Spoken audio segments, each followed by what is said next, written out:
Naam, Sadakta mtazamaji, tuko naye Sam the Baba ndani ya studio. Tumeweza kuonesha alivyokuwa na hivi sasa hali yake ilivyo. Kwa wengi mnamfahamu Sam the Baba kwa njia moja au nyingine, labda umeshawahi kuhudumiwa na yeye, na mimi nilikuwa namwambia hapa, nadhani kama watoto wangu pia tayari washainyolewa na yeye, na bado anaendeleza shughuli yake ya kinyozi, lakini kuna jambo ambalo kidogo anasema linamrudisha nyuma, ndio posa siku hii ya leo yuko hapa kwenye Shajara.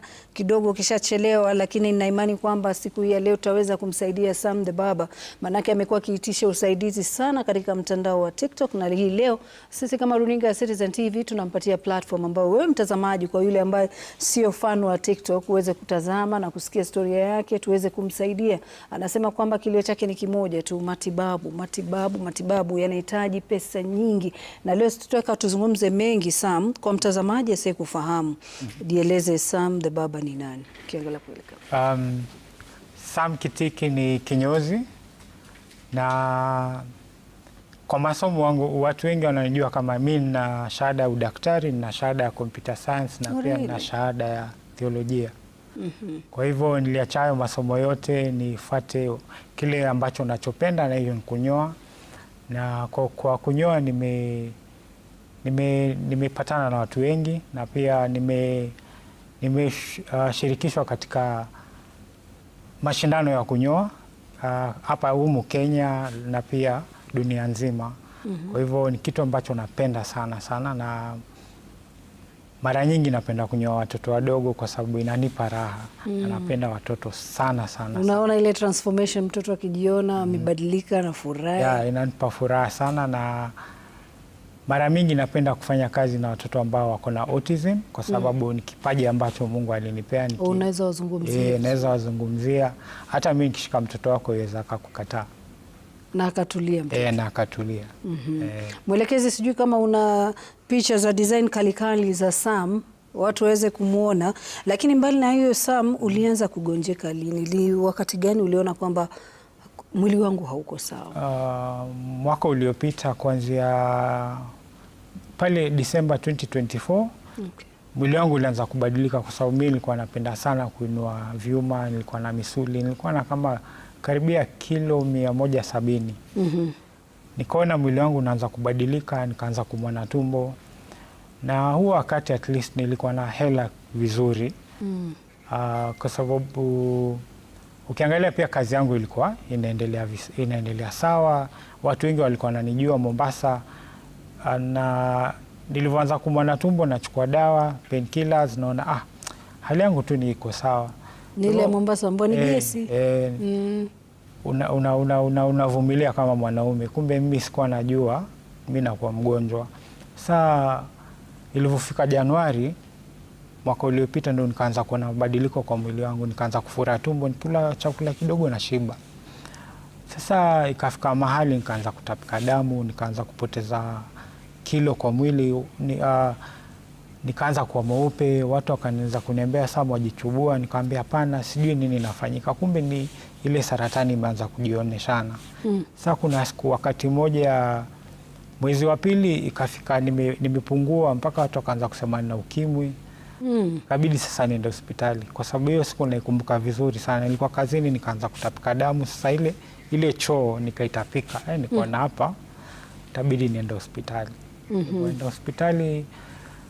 Mara ya kwanza walikuwa wanasema tu ni shida ya tumbo, lakini yule daktari akasema hapana, hebu tufanye colonoscopy na endoscopy. Ndio wakaona sasa kwa tumbo wakaona zile growth, zile tumors. Ndio wakatoa, akafanya my first biopsy, ka confirm ni saratani. Nakumbuka hiyo siku nilivyoambiwa ni saratani, sikuamini. Yaani nilisikia ni kama dunia imeisha. Kwa sababu hapo nilikuwa nimedhoofika, nimekonda. Watu mtandaoni wameanza kusema vitu vingi. Watu wakaanza kusema nina ukimwi, nina TB. Wenyewe walianza kusema nina TB.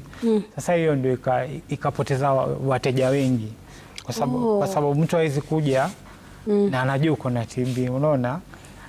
Ikaanza kuniathiri kiakili. Hiyo ilikuwa mwezi wa pili, wa tatu, wa nne nikakuwa admitted. Nikakaa hospitali kama miezi 4. Sasa katika hiyo hali ya kukaa hospitali, kuna rafiki yangu mmoja akakuja akanipigia picha nikiwa hospitali. Akaenda akaweka before na after. Oh. Weza imagine ule wakati wa maandamano katika mtandao wa X ulikuwa na trend number 1, mimi ndio nilikuwa number 2 dunia mzima. Yaani ile kitu ilifanya ikafika mahali mpaka nikataka kujitoa uhai. Kwa sababu kila mtu anipigia, watu wananitukana, watu wanaingilia familia yangu. Unapo hujasema? Nisikuwa nimesema. Sasa kila mtu ananiuliza, mbona sasa mtu nakuona mtandaoni? Sasa ile kitu iliniathiri sana kiakili. Sana sana sana, kwa sababu muonekano wangu ulikuwa ushabadilika kabisa. Hiyo kitu, kama kuna wakati nilipitia mgumu ndio huo. Watu wakachukulia mtandaoni, wakaanza kunisema, yani kama kuna wakati nilipitia wakati mgumu kwa mtandao, ulikuwa huo. Mtandao yani kitu ambacho nilipitia hata siwezi tamani binadamu mwingine apitie, siwezi tamani kabisa. Na nyumbani walikuambia uangalie ama walikuficha? Nyumbani mara ya kwanza walikuwa wamekubali, walikuwa wananipa ile support, lakini kafika mahali kila mtu akajitenga, kwa sababu ile bili ilikuja ikakuwa kubwa. Kila mtu akajitenga, zile hela nilikuwa nazo kidogo zote zikaenda kwa matibabu, ikapata nimebakia peke yangu. Sasa baada ya kutoka hospitali ikabidi sasa nirudi Mombasa. Hiyo ni mwezi wa 8. Nikarudi Mombasa mwezi wa 8, nikapata mfadhili akanipa kazi. Na hiyo nikapata ile sasa, kama sasa hivi venye niko siwezi nyoa watu zaidi ya 3, siwezi. Yani katika hali yangu siwezi. Unachoka? Nachoka haraka sana, inapaswa nikunywe maji ama natapika, bado niko ile hali natapika damu bado ile yani. Lakini nashukuru sisi kwa sisi, Eric Omondi alivyoona ile picha yangu mwaka Januari, Wakenya wakakusanyika pamoja, wakatoa hela, tukaweka kinyozi Utawala, kwa sababu mimi ndoto yangu ni nataka kufanya kazi na watoto wa autism. Na hiyo imekuwa ndoto yangu miaka mingi sana, sijaanza saa hii. Na ile kinyozi walivyokuja sisi kwa sisi, waliniuliza swali moja, wataka tukupe pesa utibiwe? Nikamwambia hapana, tungeweka kinyozi kwa sababu sijui nitatibiwa miaka mingapi. Na ile ikinigeneratea income, unapata pia na wasaidia wale watoto wako na autism, kwa sababu pale kwa kinyozi mtoto ambaye ako na autism tunamfanyia service bure. Mtoto ambaye uko na saratani tunamfanyia service bure. Kama sahii huwa nafanya na mahospitali ambao watoto wako na saratani, naenda huko nafanyia free service. Na hiyo ndio imekuwa ndoto yangu, kwa sababu ile kinyozi kigenerate income, ile pesa zingine zinaenda huko na ingine inaenda kwa matibabu yangu. Kwa sababu kukaa bure na nisemeo nitakaa mimi siwezi. Itaniathiri sana kiakili, siwezi. Na sasa unapitia nini sana? Sasa wakati ni mgumu, to be honest, imekuwa wakati mgumu sana. Kama ingekuwa for my wife, alinikubali katika wakati mgumu sana, na yeye ndo amekuwa amenishikilia na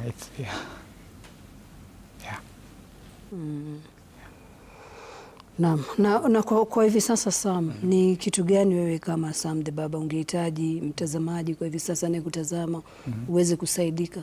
Mimi kitu cha muhimu sana ni watu wakuje pale kwa kinyozi, nifanye hiyo kazi, kwa sababu nikisema hata watu wanipe hela kwangu haitakuwa vizuri. Nataka tu watu wakuje for service, wakini support hivyo, kwa sababu the biggest fight yenye niko nayo sahii ni kiakili. Unajua kama mwanaume mtu mzima, nikikaa bila kufanya chochote inaniathiri sana. Ile wakikuja nikiona at least hiyo kazi inafanyika, itakuwa pia mimi inanipa kitu cha kufikiria, na itakuwa inanisaidia nikuwe at least na kitu cha kufanya. Unielewa? Mimi kama ukiangalia kama mwezi tangu uanze tumenyoa tu watu 2 peke yake. Na hiyo pale ndo nahitaji kutibiwa, pale ndo nahitaji kujikimu, pale ndo nahitaji kama familia tukule, tulipe rent, inakuwa ni ngumu sana. Inakuwa ni ngumu. Na unapata kama matibabu sahii, ile chenye naweza fanya it's just the basics. Zile matibabu zingine siwezi nika afford. Cannot afford. Ni pesa ngapi matibabu mengine? Kama kwa mwezi tunahitaji kama 200,000. Ikishuka chini sana nahitaji 200,000. Kama ukiniangalia sasa unaona hiyo saratani imeanza kunikula. If you look at my lips, one of the sides, hiyo ni saratani imeanza kujionyeshana. So kilio chako unasema kwamba sio sana matibabu ambao unasema ni expensive, ni watu waje katika nini kinyozi chako? Yeah, watu wakija nitapata matibabu. Kwa sababu ya kiakili. Yes. Unajua ile pesa nitatoa pale nitaweza kujikimu kimatibabu. Na pia wale watoto ambao wananitegemea mimi wataweza saidika. Kwa hivyo nikisema tu nipe hiyo, juu hatujui hii saratani tutaitibu kwa muda gani, na siwezi rudi kwa watu kila saa nawaambia wanisaidie, lakini wakija pale kazini nikifanya kazi ile kidogo tunapata pale itasaidia. Juu hatujui hii saratani tutaitibu kwa muda gani. Na kwa mtazamaji ambaye anasema kwamba sawa, Sam ametuambia tumsupport, kinyozi chako kinapatikana wapi? Niko pale Benedicta Utawala. Benedicta? Ndio. Utawala? Yes. Kwa mtu ajui Utawala kabisa anafika vipi? Tuko na website Sam Kitiki Cuts. Kuna location pale kwa mtandao, unaweza pia, kuna hiyo namba yangu, unaweza pia piga utapata appointment. Na pia tunafanya house calls around within Nairobi. Yes. Iko hapo Benedicta Utawala, mtazamaji. Nambari ya kuweza kuwasiliana na Sam ni 0724 59868 kama sijakosea, 0724 59868. Japo wamesema kwamba hahitaji sana msaada wa fedha, lakini mimi kwa mtazamaji tujaribu tu tumsaidie. Kuna wale labda wengine kama sisi hatuhitaji kinyozi. Nasema kwamba sisi ni jinsia ya kike, huwa hatuendi kunyolewa saa zote, lakini pia tungependa at least tusaidiane. Kwa yule ambaye ameweza kuguswa na taarifa yake, Sam si mgeni kwa macho ya wengi. Amekuwa akipaza sauti yake sana kutokana na hii hali yake kupitia mtandao wa TikTok. Kwa hivyo hii leo mtazamaji anasema pia anahitaji clients katika salon yake ambapo iko katika eneo la Utawala. Mtazamaji anasema mwezi huu peke yake amekuwa na wateja wawili. Mimi na imani tukitoka hapa, mwelekezi wangu Ombese, nywele yako iko sawa, tutaenda moja kwa moja hadi Utawala. Nasikia wote gallery, by the way Sam, nywele zao haziko sawa. Na imani kwamba tukitoka hapa twendeni kwa Sam, twende tukampromote, manake anasema amepata tu clients wawili. Na imani kwamba tukitoka hapa tukionekana kule pia wengi watakuja pia kujumuika nasi tuweze kumsaidia Sam. Lakini kwa yule ambaye anasema hawezi fika Utawala, yuko nje ya Nairobi, labda tuweze kumsaidia Sam kwa kile kidogo tulikuwa nacho kupitia nambari ya rafa 0724590868, kupitia nambari ya simu 0724 59868. Ungependa kuambia nini la mwisho Sam? Kwa Kenya naweza penda kusema kama una mtu yote akona saratani ama unauguza, tafadhali kitu cha muhimu si hata kumpa pesa. Mjulie hali, msalimie na mpigie simu. Hiyo kama sisi ambao tuko na saratani, kitu cha muhimu tu ni ukue pale na sisi. Kwa sababu ule uchungu ambao unapitia kila siku si kitu kidogo. Hata jinsi nimeketi hapa bado niko na uchungu. Kwa sababu sisi, yani hiyo just the mental support, hiyo ni kitu muhimu sana. Na pia mtandaoni kama hujui mtu anaugua nini, tafadhali usimwingilie. Na tafadhali usiseme kitu ambacho hujui. Kwa sababu ukishamwathiri mtu kiakili, kwanza sisi wanaume, unajua sisi watu ongei, na hiyo ndio kwa maana mimi nimeamua. Mimi ndio nimeamua acha let me tell people chenye ambacho na I'm going through, na wacha watu waone. Kwa sababu wanaume wengi ambao tunaenda na hospitali waongelee saratani yao. Waongelee nini kinawadhuru. Na ukidhuru mwanaume kiakili, unaathiri pia familia yake na unaathiri pia wale watu ambao yani wanamtegemea. Kwa hivyo siku zote yani mtandaoni kama sisi wa Kenya tuache kuingilia watu mtandaoni kama hujui ukweli. Na for all the cancer warriors out there, let us keep on fighting because one day we know we will ring the bell. Sema kwamba we are cancer free. Na kuna swali moja ambalo tumeulizwa kwa hivi sasa Sam, wanasema katika mtandao umekuwa ukipaza sauti sana ukisema kwamba zile supplements labda mlikuwa mkitumia wakati wa gym, inua michuma, huenda ikawa na athari kubwa sana katika afya yako kwa hivi sasa. Hiyo ndio kitu ambacho kiliniathiri sana.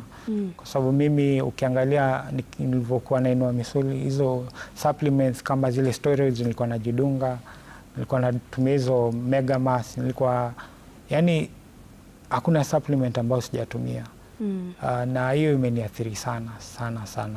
Hiyo ndio kitu ambacho kimefanya hii saratani ikakuwa jinsi ambavyo iko. Ningejua singewaifanya hivyo, singewaitumia. Na ni tahadhari kwa wale ambao wanatumia sana kwa hivi sasa. Kama unatumia, tafadhali acha kutumia. Hiyo ndio kutumia, naambia watu acha, tafadhali acha, kwa sababu utakuja kulipia, na malipo si kitu rahisi. Utakuja kulipia na afya yako. Okay. Sawa Sam, kila laheri na pole sana. Na imani kwamba tukitoka hapa na jeshi kule, nadhani wajua kina Sonia, kina Trisha, tutafanya mawili matatu, tuje tukutembelee, at least tulete watoto pia wapate services zako. Asante sana. Hiyo nakuahidi. Weekend hii haipiti. Asante sana. Tutakuja hapo tujae kabisa. Nitashukuru sana. Sawa, thank you. Na mtazamaji, tukutane weekend kule Utawala kwa Sam the Baba, tukipeleka watoto, na imani na nyinyi pia mtaleta watoto, tutaenda live. Mimi najua sijaomba ruhusa kina Trisha, lakini hapa nishasema.